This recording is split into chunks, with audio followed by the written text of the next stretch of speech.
just about every year, you can probably look at teams that went last place and the following year skip it up to first place.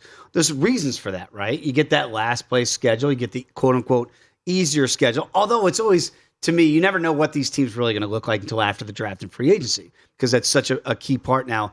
Take the Eagles, for example, last year. But you normally do, if you really look in the 4 divisions in each conference, you're going to find a pretty good opportunity for a team to go from last to first. So there are numbers associated with some of those teams. Now, one of the teams feels like an outlier, right, in this market, and that would be the JTS Jets, who did finish last year in the AFC East.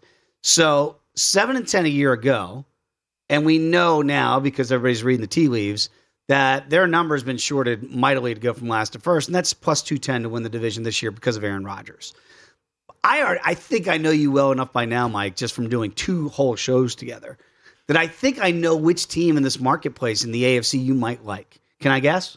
Go for it. I mean, we go way back to Sunday, so. Going all the way back to Sunday, where we both kind of looked at the Browns at 3-1 in the North and said, that feels real. Because if Deshaun Watson is who the Browns thought they were getting, just from a quarterbacking perspective, this team should be vastly improved. Vastly improved. And if you look around the other divisions as well, look, the Broncos have to overtake the Chiefs. That's not happening, okay? The Texans, their roster is a mess. They're going to have a rookie quarterback. Let's throw them out. So then you're staring at the Jets plus 210 or the Browns plus 300 as your 2 options. I'm not so sold that this is just going to be all roses and butterflies when Aaron Rodgers gets to New York, that this is going to work out perfectly. And you have multiple options in that division that I feel like could cause problems for the Jets. Look, if Tua comes back and Tua is good, the Dolphins have a legitimate shot at winning that division. The Bills are the best team in that division right now. So you have 2 issues there. You look at the Browns. Steelers aren't very good. This Baltimore Ravens thing, if Lamar's not there, you can cross them off too. So it's the Browns or it's Cincinnati, and you're getting plus 300 on the Browns. To me, that's the best place to go if you're looking for a 4th to 1st division winner in the AFC. I think the problem, though, that you just raised is the Bengals. That's the one team now that feels like the way they play, like defense, and nobody ever talks about them in defense, right? But by the way, the Browns pretty good on defense as well. They've got key pieces there too. So are the Steelers, for that matter. I'm with you. There's no way the Ravens at plus 325. That number should be like, to me, that should be 5-1 somewhere in that vicinity. We'll figure out what they do at quarterback. But I'm with you. I think the Browns at 3-1 feels playable to me. But it is the Bengals. How do they usurp the Bengals? And again, injuries happen. Nobody wishes for injuries, but they do happen. They're going to happen. So again, we can't assume that Joey B is going to be just fine. And their offensive line feels like it's trying to get better on paper. He's still getting hit a lot, right? So that could be an issue. And Deshaun Watson, mobility is one of his traits, right? That he doesn't get hit a lot. So there are a lot of things that you can look at the Browns and say at 3-1 it feels like a bettable price. Well, and you hit the nail on the head with the Bengals here. They had a horrific offensive line 2 years ago. Mm-hmm. They tried to address that in the offseason last year, had 3 new starters week 1. They didn't get much better by the end of the season. This offensive line is still a train wreck. They need to figure out how to shore it up so they can make sure Joe Burrow has enough time to hit all of these targets that they're getting him. They got Irv Smith now there signing a 1-year deal. I thought that was a great thing for the Bengals organization. How often have we heard a free agent saying, I want to go to Cincinnati? Right. So that's a wonderful change for them there. But the offensive line is still the key issue here with this team. Joe Burrow has had a major knee injury before. He has taken a ton of punishment early in his career here. I agree with you. We're not rooting for an injury. No, You're not trying to even project an injury, but you know he's going to get hit a lot, which makes it more likely than some other quarterbacks. You know, part of my handicap this time last year, if you remember, at this time last year, you could have gotten the Philadelphia Eagles to win the NFC East at over $3. They were like plus 310, plus 320 in the marketplace. And part of my handicap then was we didn't know that Jalen Hurts was going to turn out to be an MVP candidate, but it was the backup quarterback. It was Gardner Minshew. And I went, well, if Jalen Hurts gets hurt, and he got hurt, and he missed time at the end of the year, that's why he didn't win MVP. These things happen. That's why we're trying to go down that primrose path that do they have enough in the backup spot if somebody like a Joey Burrow goes down in Cincinnati where the Browns wouldn't be playable at 3-1. Now, it is incumbent upon Deshaun Watson to stay healthy because, again, you're looking for a big bounce-back year for him because, look, he was underwhelming in his time. He looked rusty. He looked like a quarterback who hadn't played in a couple years. Let's go to the AFC West because I know we're poo-pooing the Broncos, and they were only a 5-win team a year ago. Russ, surgery in the offseason. We're assuming he's going to be now. If you're a Bronco back, this is not Wood, by the way. No. But you're assuming now that he is healthy. Because if he was healthy and that's the best out of Russ, you got bigger problems.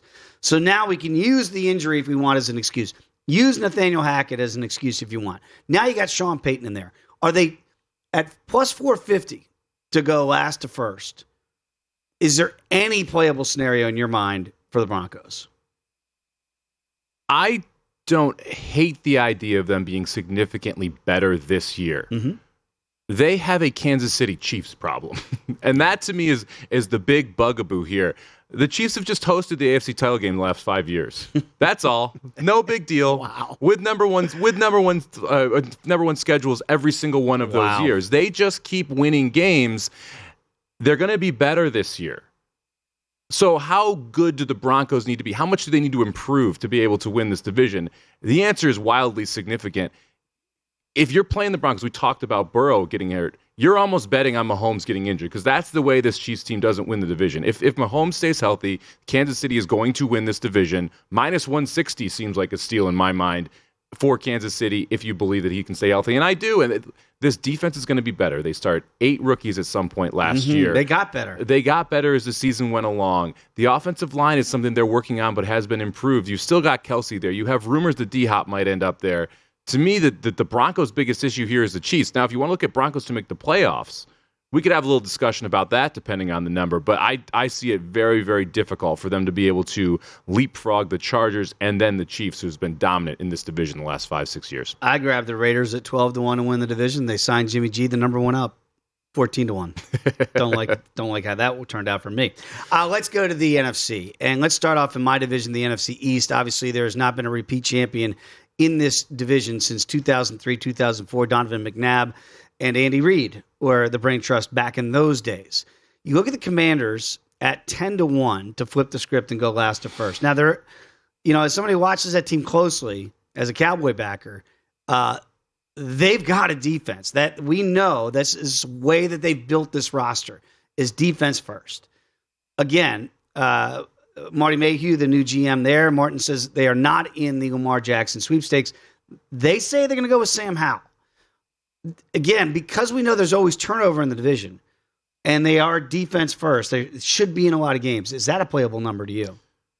For me, 10-1's not quite enough. And it's a Sam Howell problem. There is no quarterback here. Now, if this is Lamar Jackson, 10-1 looks great, gorgeous, right? Because this is a very influx division. You've seen different champions every single year. The Eagles looked phenomenal last year, but they're in a little bit of cap trouble this year. Getting Slay back, I thought, was a really nice move to be able to keep it under the number and keep him coming back here. But the Eagles are vulnerable in this spot to me. So if you're taking a shot at someone to win the division, I don't mind looking at the NFC East. If you want to look at the Cowboys or even the Giants, I'm a huge Brian Daboll homer. So both of those teams, I think, are a decent number there. As I do believe the Eagles are going to regress here and should not be the favorite. Well, they should be the favorite to win the division, but they shouldn't be a significant favorite. And right now, there's 65 cents difference between them and the Cowboys. I want to go to the NFC South because I did play this a little bit of a better number than you can get from worst to first right now. That's the ATL, the Falcons. And right now, they're 4-1 to flip that script and go to first. Now, again, the second betting favorite to get Lamar Jackson behind the Colts if he, in fact, leaves Baltimore. Look at the Bucs, who owned it for the brief time that Tom Brady was there. He's gone. Now the Saints have hopped up Derek Carr now, the starting quarterback there. Panthers at plus 250. The draft's going to be interesting. They have the number one pick. What do you make of the Falcons at 4-1? I think it's a little interesting. I think Desmond Ridder, obviously very important for them, what they're going to do at quarterback. This is a division which is just wide open. It really is. I mean, the Saints have improved. Adding Derek Carr is a huge edge. They get Michael Thomas back. They've got a solid wide receiver on the other side in Chris Olave. We'll see what happens with Kamara. He should be in, but we'll see what happens there with the legal issues. Mm-hmm. They've got a ton of talent on both sides of the ball. They should be the favorite in this division, but this is what you call a speculative favorite. This isn't a favorite that's shown it on paper. This isn't the Chiefs like we talked about. This isn't even the Eagles like we talked about, who made it to the Super Bowl last year. This is a team that is being bet based on the come, not based on what they have done. So if you're going to take a shot, another not a bad division to take a shot in. And the Falcons do have a ton of talent around Desmond Ridder. Now, the question is going to be, what can they do with it? I'm interested to see what they do in the draft. They've got one shutdown corner. They're sitting there, I believe it's at number 9, have the opportunity to take a second shutdown corner.